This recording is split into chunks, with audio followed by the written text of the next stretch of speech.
This morning, it's on to phase 2 of the House Republicans' promise to repeal and replace a new health care law. Now, yesterday, the House made the symbolic vote to repeal President Obama's health care overhaul. The vote was 245 to 189, but the democratically controlled Senate won't support the repeal, and even if it did, the president would veto it. So right now, Republicans say the focus is on replacement legislation. So the question then, what is next, and what would the next move for lawmakers be? Joining us now live from Washington is Central Florida Republican Congresswoman Sandy Adams. Good morning. Thanks for joining us. Good morning. Glad to be here. Yesterday's vote, tell me how you felt about that. One of your first votes. Well, it was important. We had a commitment to the American people, and we kept our commitment. We are now starting the phase of replacement. We repealed yesterday, and now we start the replacement. We keep hearing the word replacement, but what does this mean? This bill, a lot of people say that no one's actually read through the thousands of pages that are there and truly understands what it is. Have you gone through it, and do you know what you want replaced or any ideas of what you think is a better plan? Well, you're right. At the time that they voted on this piece of legislation that we repealed yesterday, I don't think too many people actually had read the complete bill that they voted on. Yesterday's vote was very easy because the bill was very short and very to the point, and it was what we had committed to do with the American people. And as you know, last November, the American people resoundingly rejected the health care bill that we repealed. So now we move on to replacement, and I think today there'll be some legislation filed, which we're monitoring. We may end up co-sponsoring that will allow people to purchase insurance across state lines. There is a lot of things that we're going to continue to work on, pre-existing. So I think you'll see a lot of good legislation coming forward that will be discussed, debated openly, and everyone will understand and know what's in the bill before they're able to vote on it.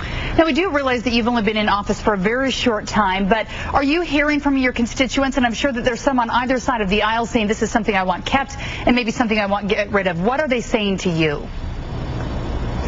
Well, actually, on our Facebook page, in our offices, everyone that we've received calls from have really, just almost everyone has said, repeal it, repeal it, repeal it. What we've seen and what we've heard is some of our constituents have seen their co-pays go up, their insurance costs go up.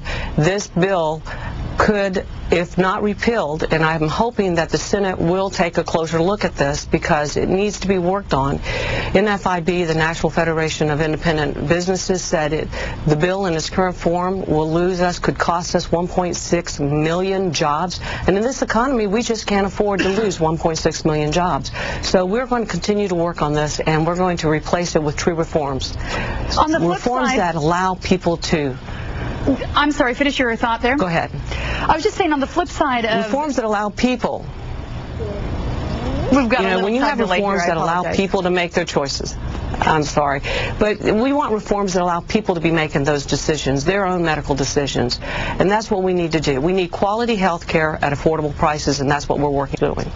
I apologize for the interruptions there. When we look at the flip side of people who are out of work, maybe people who haven't had insurance, is there any good that's going to come from it? Because there's some people saying, you know what, this is my first chance to have insurance, or I haven't been able to get it. Is there anything good that needs to stay to make sure that some who haven't had the care are now going to get it? Like I said, there's some aspects of the bill that you will be seeing coming back through, maybe a little bit more discussion and further debate, making sure that there are no unintended consequences that are brought forward. As you saw in the last Congress when they voted on this piece of legislation, no one really knew what was in the bill, and even the Speaker herself at the time said we have to pass it in order to know what's in it. That's not the position that we're going to take. We're going to know what's in the bill before we're passing it, understanding that there could be some unintended consequences that you want to address early, not after the fact. And I think as you look forward, you're going to see a lot of the Democrats that have recognized there are problems with this bill, and hopefully they will join with us to fix the bill and replace it with true reforms. Central Florida Congresswoman Sandy Adams, we do thank you for joining us, and we apologize for the satellite delay there. Thank you so much. Thank you. It is 8:30.